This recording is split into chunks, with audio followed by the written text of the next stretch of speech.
जय जय श्री राधे। भक्ति भक्ति भगवंतु गुरु चतुर्नाम बपुए, इनके पद वंदन किए नाशे बेग्नियने। नमो नमो जय श्री वृंदावनि रचि वर्षति घन घोरी। नमो नमो जय कुंज मेलिनित। नमो नमो जामय चुकुहोरी। नमो नमो जय कुंज विहारिन। नमो नमो प्रीतम चित चोरी। नमो नमो जय श्री हरिदासी।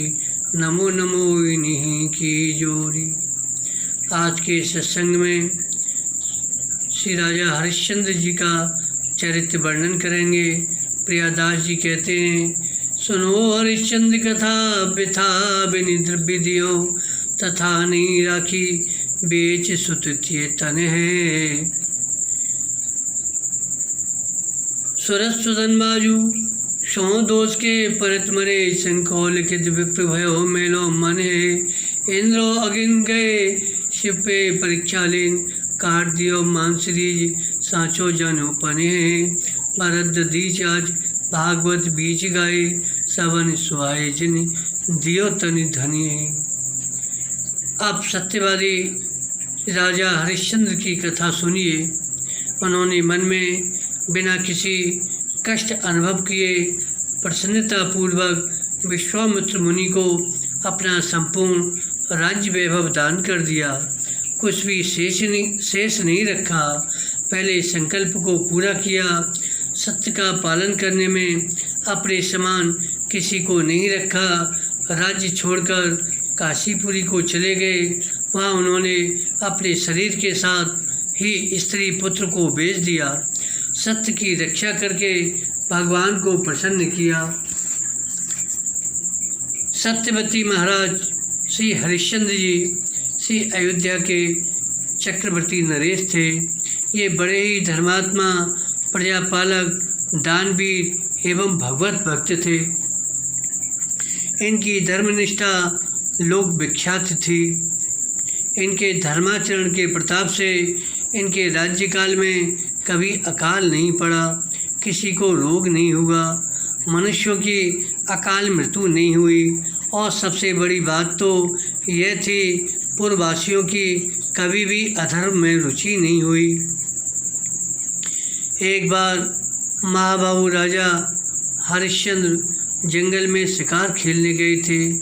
वहाँ उनको कुछ स्त्रियों की कातर वाणी सुनाई पड़ी। वे कह रही थीं, हमें बचाओ, हमें बचाओ। राजा ने शिकार का पीछा छोड़ दिया और उन स्त्रियों को लक्ष्य करके कहा, डरो मत, डरो मत। कौन ऐसा दुष्ट बुद्धि वाला है जो मेरे राज्य में इस प्रकार का अन्याय कर रहा है। बात यह थी कि भक्त महर्षि विश्वामित्र समस्त विद्याओं को बस में करने का साधन कर रहे थे, परंतु वे बस में होना नहीं चाहती थीं। अतः मूर्तवती होकर क्रंदन कर रही थीं।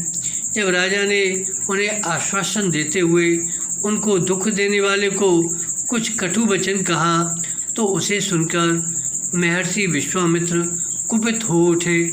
उनके मन में क्रोध का उदय होते ही साधन में त्रुटि आने से सभी विद्याएं अंतर्ध्यान हो गईं।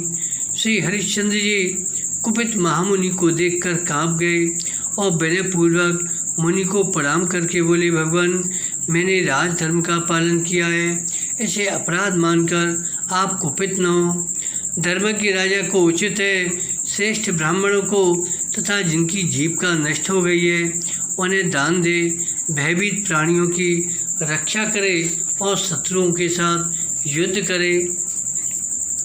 विश्वामित्र जी ने कहा, यदि ऐसी बात है तो जैसे तुमने इन विद्याओं की रक्षा की है, वैसे ही मैं प्रतिग्रह की इच्छा करता हूँ, दान की इच्छा करता हूँ। मुझे इच्छा अनुसार दान दो। राजा के सहर्ष वचनबद्ध होने पर मुनि ने राजा के शरीर, स्त्री और पुत्र को छोड़कर सर्वस्व मांग लिया। राजा ने सहर्ष दे दिया। पुनः इस सर्वस्व दान की पूर्णता के लिए दक्षिणा के रूप में प्रचुर स्वर्ण राशि मांगी और वस्त्राभूषणों को उतारकर केवल एक वस्त्र धारण कर राज्य से निकल जाने को कहा। राजा ने दक्षिणा की रकम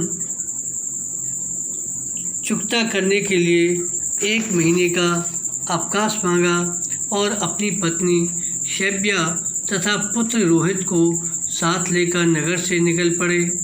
प्रजा में हाहाकार मच गया। प्रजा को सांत्वना देने के लिए महाराज तनिक रुके कि तुरंत विश्वामित्र जी ने आकर उन्हें बहुत फटकारा कि राज्य दान करके पुनः उसमें आसक्ति करना उचित नहीं है। राजा पत्नी और पुत्र को खींचते हुए मैं जाता हूँ यह कहते हुए अपनी बिलखती प्रजा को छोड़कर चल दिए। श्री विश्वामित्र जी के इस कठोर व्यवहार की 5 विश्वदेवों ने भर्त्सना की तो मुनि ने उन्हें भी कुपित होकर मनुष्य योनि में जन्म लेने का शाप दे दिया। वही द्रौपदी के 5 पुत्र हुए। भक्त चट्टांक में यह प्रसंग इस प्रकार वर्णित है। देवर्षि नारद से महाराज हरिश्चंद्र जी का स्वयं श्रवण कर देवराज इंद्र को ईर्षा हुई। वे परीक्षा की बात सोच रहे थे कि महर्षि विश्वामित्र जी आ गए। शोक मुद्रा में इंद्र को देखकर महर्षि ने कारण पूछा। तब इंद्र ने अपने मन का भाव मुनि के समक्ष प्रकट किया।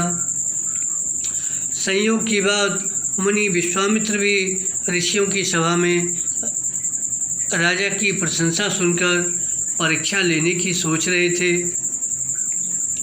इंद्र ने भी वही बात कही। बात बन गई।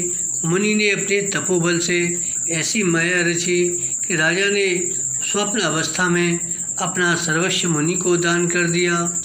दूसरे दिन महर्षि विश्वामित्र ने श्री अयोध्या की राजसभा में जाकर स्वप्न की बात याद दिलाई तथा राज्य मांगे। सत्यवादी राजा ने स्वप्न के दान को भी सत्य ही माना और पूरा राज्य तथा कोष मुनि को सौंप दिया। तत्पश्चात ऋषि ने इतने बड़े दान की सिद्धि के लिए 1 सहस्त्र स्वर्ण मुद्रा दक्षिणा में मांगी। चक्रवर्ती सम्राट श्री हरिश्चंद्र के पास अब 1 कौड़ी भी नहीं रह गई थी, परंतु इतने पर भी उन्होंने दक्षिणा देना स्वीकार कर दूसरा कोई उपाय न देखकर अपना शरीर बेचकर दक्षिणा चुकाने का निश्चय कर अपनी पत्नी और पुत्र को साथ लेकर नगर से निकल पड़े और शिव की नगरी काशीपुरी आए। एक जगह वर्णन आता है, विश्राम सागर में ये कथा इस तरह से वर्णित है कि मुनि जी तुरंत ही एक विशाल बराह का रूप धारण करके अयोध्या में आकर हरिश्चंद्र की फुलवारी में प्रवेश करके उसे रौंदने लगे। उसकी गुर्राहट सुनकर रखवाले भाग गए और आकर राजा को सूचना दी। राजा ने वीरों को सूकर को मार भगाने के लिए भेजा, परंतु वे सूकर को भगाने में समर्थ नहीं हो सके। तब श्री हरिश्चंद्र जी स्वयं घोड़े पर चढ़कर वहां पहुंचे। इन्हें देखते ही सूकर भाग चला। इन्होंने उसका पीछा किया। वह कभी प्रकट होता, कभी छिप जाता। इस प्रकार राजा को घोर जंगल में दूर ले जाकर अदृश्य हो गया। फिर मुनि ने यह उपाय किया, अपने तपोबल से एक पुत्र एक कन्या बनकर स्वयं पुरोहित बनकर उनका विवाह कराने लगे। राजा सूकर को न पाकर लौटकर उनके पास आ गए। ब्राह्मण ने कहा, राजन, इस कन्या के कोई नहीं है, तुम ही इसका कन्यादान करो। राजा ने कहा, दुष्वर, इस समय तो मेरे पास कुछ है नहीं, मैं उपहार में क्या दूं? ब्राह्मण ने कहा, खजाने की चाबी और घोड़ा तो है ही, इसी से पाँव पूज दो। राजा ने ऐसा ही किया। तब ब्राह्मण ने कहा, मैं आपका पुरोहित हूँ, मुझे भी कुछ दीजिए। इस पर जब राजा ने ब्राह्मण से मांगने को कहा, तब ब्राह्मण ने 3 बार स्वर्ण की याचना की। राजा हरिश्चंद्र ने यह भी देने का वचन दिया। इस प्रकार विश्वामित्र जी ने छल से राजा का सर्वस्व एवं 3 भार स्वर्ण ऊपर से मांग लिया। श्री अयोध्या पहुँचने पर जब राजा खजाने से स्वर्ण देने लगे तो विश्वामित्र जी ने अपना तर्क प्रस्तुत किया। यह सब तो पहले ही संकल्प कर चुके हो, फिर दिए दान का दान कैसा। मुनि के वचन सुनकर राजा ने अपनी रानी तथा पुत्र को बेचकर मुनि का देह चुकाने का संकल्प किया। पुरानी भक्तमाल में यह भी आया है कि एक समय वशिष्ठ जी और विश्वामित्र जी ब्रह्मा जी की सभा में बैठे थे। नारद जी भी वहीं बैठे थे। ब्रह्मा जी ने नारद जी से पूछा कि इस समय समस्त लोकांतरों में सबसे श्रेष्ठ सत्यनिष्ठ कौन है। श्री नारद जी ने राजा हरिश्चंद्र का नाम लिया। श्री वशिष्ठ जी ने समर्थन किया। श्री विश्वामित्र जी को नारद जी की यह बात अच्छी नहीं लगी। मन में परीक्षा का भाव जागृत हुआ। सर्वज्ञ वशिष्ठ जी इनके मनोभाव को जानकर अयोध्या आकर राजा हरिश्चंद्र से बोले, आप अब सावधान हो जाइए। श्री ब्रह्मा जी की सभा में आपके श्वेष की बातें हुई हैं जो विश्वामित्र मुनि को अच्छी नहीं लगी। वे हमसे स्पर्धा करते हैं, अतः हमारे नाते आपसे भी वे कठोर से कठोर बर्ताव कर सकते हैं। उनके स्वभाव को आप जानते ही हैं। राजा ने कहा, आपकी कृपा से सब मंगल होगा, ऐसा मेरा विश्वास है। इसके बाद राजा ने राजसूय यज्ञ करके अपना सर्वस्व ब्राह्मणों को दान कर दिया। इसके पश्चात महर्षि विश्वामित्र आए और यज्ञ करने के लिए राजा से 1 करोड़ स्वर्ण मुद्रा मांगे। सत्यव्रती श्री हरिश्चंद्र जी ने मुनि का मनोरथ पूर्ण करने के लिए अपने को बेचकर उन्हें उनके द्वारा मांगे गए द्रव्य देने का विचार कर काशी को प्रस्थान किया। राजा ने विचार किया, सभी शास्त्र पुराण कहते हैं काशीपुरी भगवान शंकर के त्रिशूल पर बसी है, उसके अधिपति देवादेव महादेव हैं, अतः वह परम दिव्यपुरी भला मेरे राज्य के अंतर्गत कैसे हो सकती है। मुझे तो वहीं चलकर अपना विक्रय करना चाहिए। फिर तो कल के चक्रवर्ती सम्राट आज भिखारी की तरह नंगे पांव पैदल अपनी परम सुकुमारी रानी एवं नन्हे पुत्र रोहित को लेकर काशी को चल पड़े। मार्ग में मुनि ने एक माया यह रची कि इधर राजा, रानी और रोहित तीनों को अत्यंत तृषार्त कर दिया। उन्हें बहुत जोर की प्यास लगी। उधर एक प्याऊ की सृष्टि कर दी। प्याऊ पर बैठे ब्राह्मण ने राजा को प्यासा देखकर जल पीने का बहुत आग्रह किया, परंतु धर्मात्मा राजा ने कहा, मैं मुनि की दक्षिणा चुकाए बिना जल नहीं ग्रहण कर सकता। ऐसा कहकर राजा आगे बढ़ गए। ब्राह्मण ने इसी प्रकार रानी और रोहित से भी जल पीने को कहा, परंतु इन्होंने भी वही उत्तर दिया जो राजा ने दिया। ब्राह्मण ने झूठ मूठ ही कहा कि राजा तो जल पी गए हैं, फिर तुम लोग क्यों कष्ट सह रहे हो। परंतु तो भी ये अपनी निष्ठा में अचल रहे। इनके इस ध्रुव धैर्य को देखकर विश्वामित्र जी मन ही मन बड़े प्रसन्न हुए, साथ ही अपने माया के विफल हो जाने से लज्जित भी हुए। महाराज हरिश्चंद्र को पैदल चलने से 1 महीने की अवधि मार्ग में ही पूर्ण हो गई थी। केवल 1 दिन शेष रह गया था।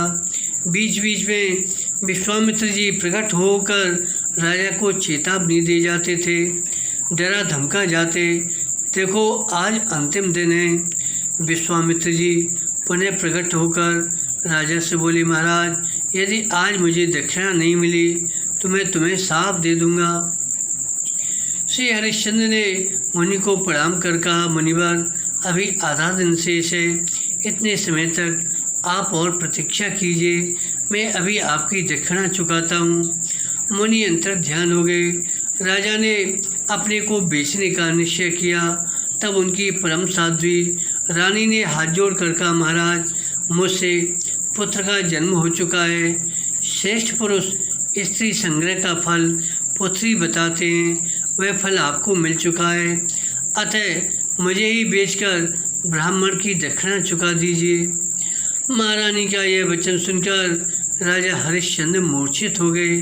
पुनः होश में आने पर विलाप करने लगे और असह्य दुख के कारण पुनः मूर्छित हो गए। पति की इस दुर्वस्था को देखकर रानी शैब्या भी मूर्छित हो गई। इसी बीच विश्वामित्र जी फिर प्रकट हो गए और जल का छींटा देकर राजा रानी को चैतन्य कर बोले, राजेंद्र, सत्य से ही सूर्य तप रहा है, सत्य पर ही पृथ्वी टिकी हुई है, सत्य भाषण सबसे बड़ा धर्म है, अतः तुम अपने सत्य का शीघ्र पालन करो। देखो, अब सूर्यास्त होने का समय होने वाला है। उधर पत्नी का आग्रह, इधर विश्वामित्र की कड़ी चेतावनी। राजा ने विवश होकर व्याकुल चित्त से नगर में जाकर नेत्रों में आंसू भरे हुए गदगद कंठ से पत्नी को बेचने की आवाज़ लगाई। एक वृद्ध ब्राह्मण ने 500 स्वर्ण मुद्राएं देकर रानी को खरीद लिया। महारानी शैब्या ने हाथ जोड़कर ब्राह्मण से प्रार्थना की, देव, यथाशक्ति आपके घर की सेवा करने में कभी इनकार नहीं करूँगी। मेरी 3 बातें आपको स्वीकार करनी पड़ेंगी। एक तो यह है, मैं कभी भी पर पुरुष से भाषण नहीं करूँगी। दूसरा यह है, मैं झूठा नहीं खाऊंगी। तीसरा यह है, सेवा के अतिरिक्त मैं एकांत में वास करूँगी। ब्राह्मण ने तीनों बातें स्वीकार कर लीं। जिस समय ब्राह्मण रानी को लेकर चला, राजा के दुख का पारावार नहीं रहा। बालक रोहित मामा कहता हुआ माँ के अंचल का छोर पकड़कर संग संग लग गया। ब्राह्मण ने बालक को बहुत दुत्कारा। तब रानी शैब्या ने ब्राह्मण से बालक को भी साथ ले चलने की अनुमति मांगी। ब्राह्मण ने बालक को भी कुछ द्रव्य देकर खरीद लिया और राजा के देखते देखते रानी और रोहित को लेकर आंखों से ओझल हो गया। राजा दुख से अत्यंत कातर हो रहे थे। तब तक विश्वामित्र जी आदम के राजा ने प्राप्त धन मुनि के हवाले किया और शेष के लिए कुछ काल और प्रतीक्षा की प्रार्थना की। फिर राजा ने अपने को बेचने की आवाज़ लगाई। उसी समय धर्म चांडाल का रूप धारण कर राजा के सन्मुख प्रस्तुत हुए और जितने धन की आवश्यकता थी उतना धन देकर राजा को खरीदने के लिए तैयार हो गए। जब राजा को यह पता चला यह चांडाल है तो वे किम कर्तव्य विमूढ़ हो गए कि सोचने लगे क्या किया जाए। उन्हें विश्वामित्र की शापाग्नि से जल मरना ठीक लग रहा था, परंतु चांडाल की अधीनता अच्छी नहीं लग रही थी। राजा सोच ही रहे थे, किम करोमि, क्व गच्छामि, क्या करूं, कहाँ जाऊं। तब तक विश्वामित्र जी क्रोध से आंखें लाल लाल किए हुए आ पहुँचे और आते ही सांप की धमकी दिए। श्री हरिश्चंद्र ने कहा, मुनिश्रेष्ठ, आप मुझ पर कृपा करें। चांडाल का संपर्क बड़ा निंदनीय है। शेष धन के बदले मैं आपका ही सब कार्य करने वाला, आपके अधीन रहने वाला, आपकी इच्छा अनुसार चलने वाला दास बनकर रहूँगा। विश्वामित्र ने कहा, ये तुम मेरे दास हो तो मैंने 1 अरब स्वर्ण मुद्रा लेकर तुम्हें चांडाल को दे दिया, अब तुम उसके दास हो गए। चांडाल ने मुनि को धन देकर राजा को अपने अधीन कर लिया। एक जगह वर्णन आता है कि राजा को चांडाल ने 500 स्वर्ण मुद्रा में खरीदा। कैसी वित्त की विडंबना है। एक चक्रवर्ती सम्राट इस स्मशान में रात्रि के समय पहरा देने के काम पर लगने को विवश हुए। वे रात दिन लाठी लिए हुए मरघट पर सब दाह करने वालों से कर वसूल करते थे। महारानी शैब्या, जिनकी अयोध्या में सैकड़ों दासियां सेवा करती थीं, अब ब्राह्मण के यहाँ झाड़ू देना, घर लीपना, जल भरना आज छोटे बड़े सब काम करने पर विवश हुई। राजकुमार रोहित को भी पुष्प चयन आज सेवाएं करनी पड़ती थी। विश्वामित्र जी को इतने पर भी संतोष नहीं हुआ। विश्राम सागर में आया है चांडाल की आज्ञा से राजा हरिश्चंद्र कई नादों में जल भी भरते थे। विश्वामित्र क्या करते, आकर उन नादों को फोड़ देते, सब जल बह जाता, जिससे चांडाल और चांडाली महाराज हरिश्चंद्र से बहुत झगड़ते, तिरस्कार करते। उधर अचानक एक दिन पूजा के लिए पुष्प चयन करते समय संध्या की बेला में राजकुमार रोहित को सर्प ने डस लिया। यह भी मुनि की माया थी। बालक का तत्काल प्राणांत हो गया। महारानी शैब्या जिस पुत्र का मुख देखकर जीवन धारण करती थी, निष्ठुर विधाता ने उसे भी छीन लिया। उस दुखनी के दुख का कौन वर्णन कर सकता है। रात्रि का घोर अंधकार, आकाश मेघों से आच्छादित, रानी शैब्या अकेली पुत्र का शव लिए रोती बिलखती स्मशान पहुंची। कैसा स्वार्थी संसार है। इस असहाया को कोई ऐसी दशा में भी सांत्वना के दो शब्द कहने वाला नहीं मिला, न कोई स्मशान तक साथ ही गया। बहुत प्रार्थना करने पर भी ब्राह्मण ने भी सबको अपने यहाँ नहीं रहने दिया। रानी विवश थी। रात में ही सबको अपने पुत्र के शव को स्मशान ले जाने के लिए उस महाविवश्य भयानक स्मशान भूमि में पुत्र के शव को छाती से लिपटाए रानी शैब्या करुण क्रंदन कर रही थी। किसी स्त्री का रुदन सुनकर हरिश्चंद्र वहाँ पहुँचे। बोले, स्मशान के स्वामी का कर पहले दो, तब जो कुछ करना है वह करना। इसी बीच बिजली चमकी। राजा की दृष्टि अपनी माता की गोद में पड़े हुए मृत बालक पर पड़ी तो अपने प्यारे लाडले पुत्र रोहित की याद आ गई। साथ ही अनिष्ट की आशंका से हृदय धड़कने लगा। तब तक रानी ने विलाप करते हुए पुत्र रोहित एवं पति अयोध्या नरेश महाराज हरिश्चंद्र का नाम लिया। यह सुनकर राजा के ऊपर तो मानो वज्रघात हो गया।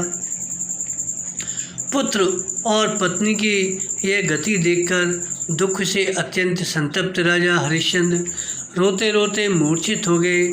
राजा को पहचान कर एवं उनकी स्थिति की कल्पना कर रानी भी मूर्छित हो गई।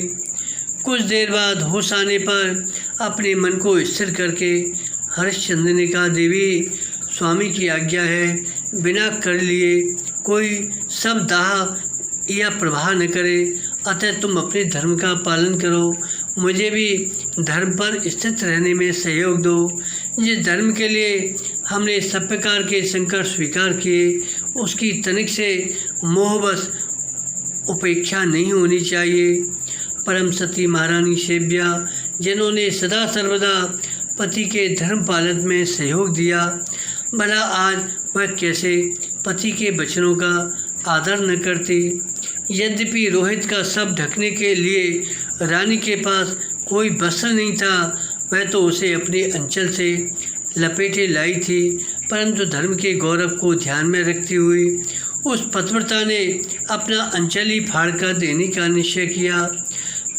परंतु पुत्र शोक विपुला रानी शैब्या ने जो ही अंचल फाड़ना चाहा, साक्षात भगवान विष्णु, मूर्तमान धर्म, देवराज इंद्र और महर्षि विश्वामित्र प्रकट हो गए। इंद्र ने अमृत की वर्षा करके कुमार रोहित को जीवित कर दिया। भगवान ने प्रसन्न होकर राजा को अविचल अनपायनी प्रेम लक्षणा भक्ति का वरदान दिया।